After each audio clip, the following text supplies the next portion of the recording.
I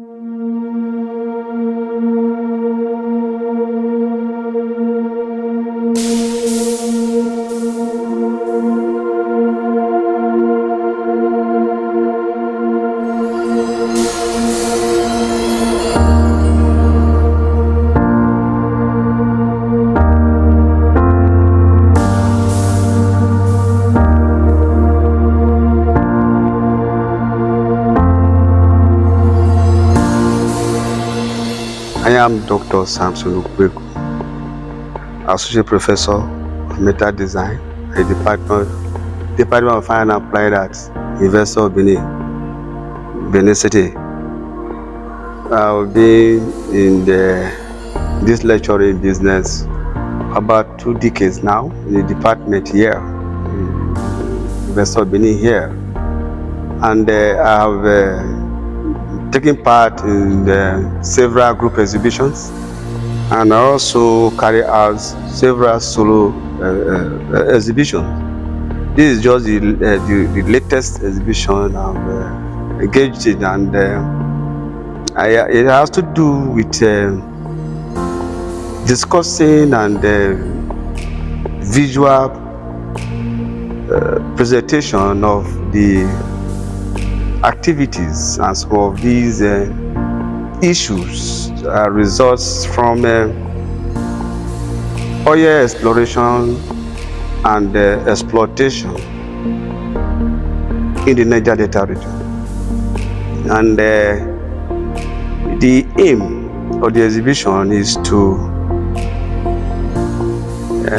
etch some of the issues associated with oil exploration in metal as a reportage of some of the wrongs and negative impacts of the oil exploration in the Niger region, which have been neglected to this day and still ongoing. In the beginning, when oil was discovered in the region, there was jubilation and joy with the belief that it will bring development and a better life for the people in the region. And they were prepared and ready to welcome and help the people, giving them the freedom to explore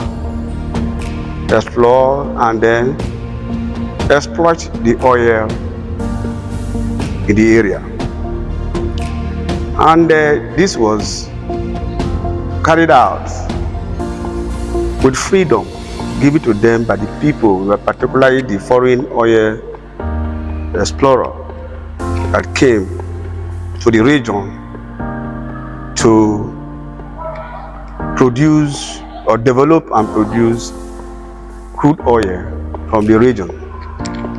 And knowing that also that the Federal Republic of Nigeria also giving them the permission, the license to exploit oil in the region. However, as time went on, it became issues of pollution started, and which is part of what I documented there. That area, the flaring of gas became one major issue, the first major issue that people noticed, and this has affected the health and the environment, and then not only the people health, then other animals in the area, even the vegetation and all that. Sometimes when this oil be flowed, in some area they hardly know when it is day and night, because there's no night, because the flare and the lights, the flame is perpetually on and so that the people did not have the experience of night time that other people enjoy in other areas. And the soot from the oil flaring was causing health problem to the people. Apart from that, then later spillage started coming up.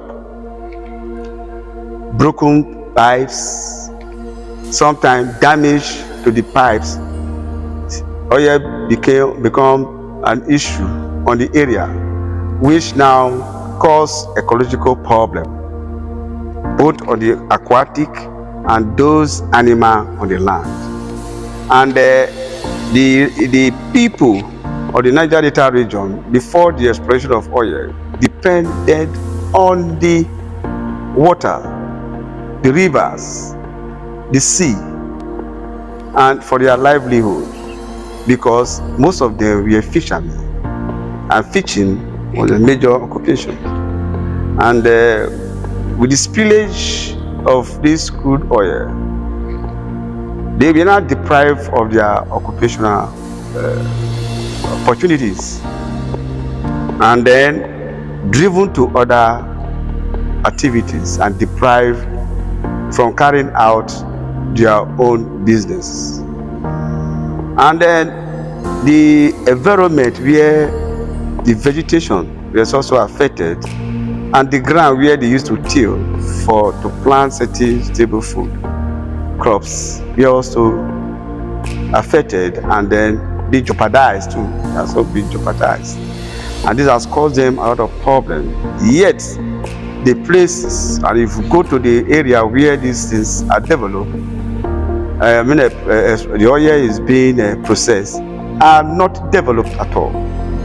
The foreign oil companies abandon them, and then issues started happening, and then the protests from women and for the people started. Particularly the women came on first, before the youth started coming and agitating for attention, asking for both the oil developers and the federal government to come to their aid, to develop their areas and to make life more meaningful to them. And yet the more the demand for this, the more problems erupt, and then there was kind of confusions even among them. The crisis and restiveness emanated because of the abandonments of the area, and frustrations led to restiveness in the area among the youths, and which result to struggle for the freedom, struggle for the emancipation of the region. And some people now, some of the youth from different groups, there were some we call Egbesu boys, started fighting and threatening the oil companies, and fighting the government agencies, particularly the security agents of the area, and that led to militancy, and they will now have, which will now develop to Niger Delta militants, which are part of the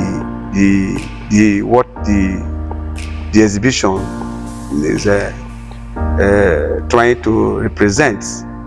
And then depicts also, you on display you will see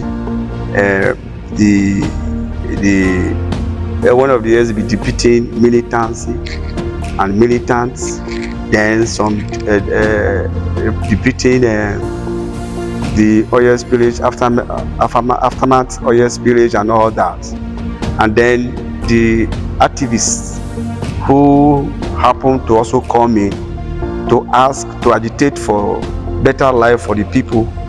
We are also tangled with issues that has to do with the bad rule of the oil company and some government actions that led to some member of the areas being having a problem with some activists, whereby they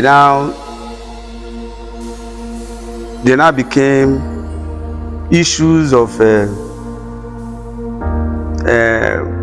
division of idea, the people not having the same mind and the same focus, and then which led to some these militant to have problem with the federal government, and that led to some people be killed.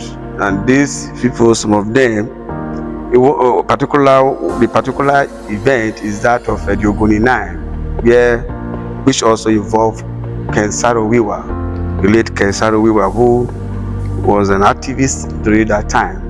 And that is what one of the exhibits has depicted also. Yep. My name is Dr. Felix Ofori. I'm a lecturer in the Department of Fine and Applied Arts, Niger Delta University. And I'm here to also enjoy the exhibition put forward by my brother, Dr. Samson Ukweku, that has to do with the oil spillage and condition that the oil exploration activities has imposed on the people of the Niger Delta region. And from the exhibits, he has been able to pinpoint those items very succinctly in his visual presentation. Yes, he did presented those works succinctly, and visually you can look at them and say, yes, this is the progressive report of the oil exploration activities within the Niger Delta region, taking a look at the killings, the protests, the spillage, and the resultant effect on the ecosystem, which was also showcased in one of the exhibits that had fish and those women. And I think it's a worthwhile experience viewing it. Thank you very much.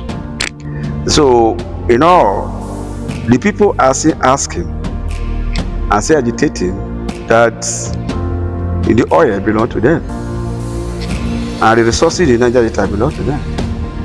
So, at the time, there was a group who came up with the principle of resource control, and that they want to control their resources, and that has been on and still on, and they are still pursuing it. That resources belong to them, that they should allow them to have their control their resources, not the central collecting everything and giving them 30%, whatever percentage. There are lots to them, that they should be the one that will develop the process and develop the oil, and then give percentage to the center. That has been the issue, and it has been there and it's still there, and that is what the exhibition is all about. That is why I titled it Echo from the Niger Delta. So thank you very much.